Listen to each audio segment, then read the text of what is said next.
Chers amis, dans mes précédentes chroniques, je vous ai parlé de Michel Onfray. Aujourd'hui, je vais vous parler d'un autre Michel, dont l'œuvre m'a beaucoup marqué du temps où j'étais étudiant.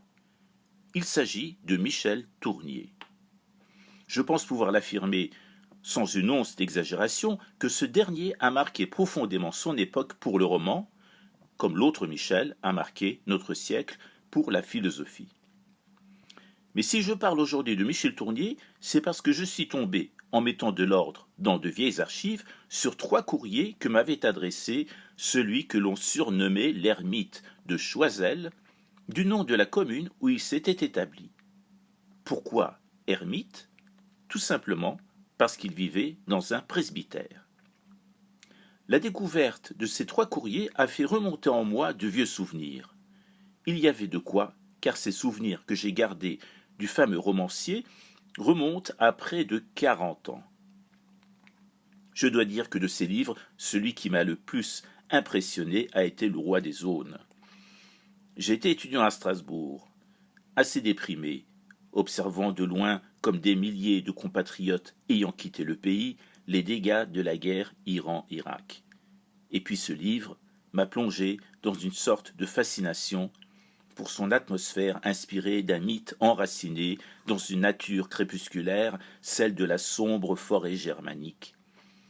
Il y était question de guerre, de prédation et d'initiation. Ce dernier thème m'ayant toujours été cher et qui m'a suivi dans toutes mes recherches, depuis ma maîtrise de lettres modernes jusqu'à mon doctorat, en passant par un DEA de littérature comparée. Mais je n'en dirai pas plus, car l'œuvre de Michel Tournier a été plus que commentée.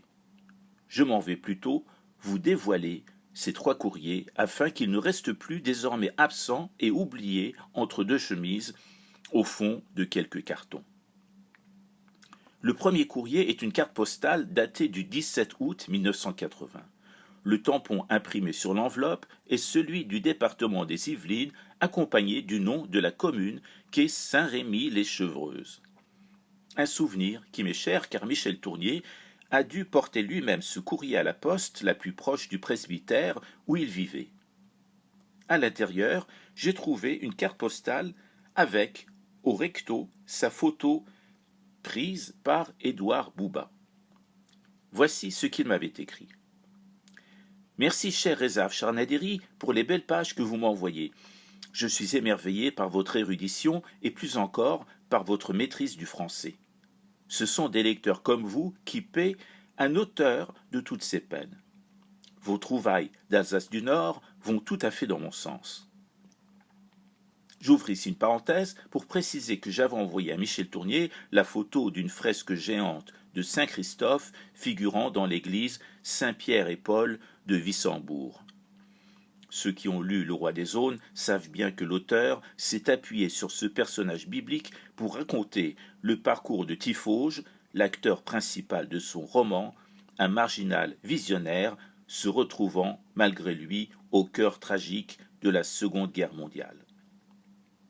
Et mon illustre correspondant de conclure « Sans en savoir plus sur vous, je suis convaincu que vous avez un grand avenir. » Amicalement vôtre, Michel Tournier.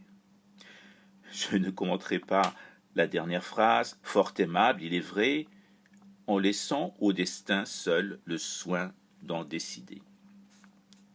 Le deuxième courrier est également une carte postale datée du 8 décembre 1980.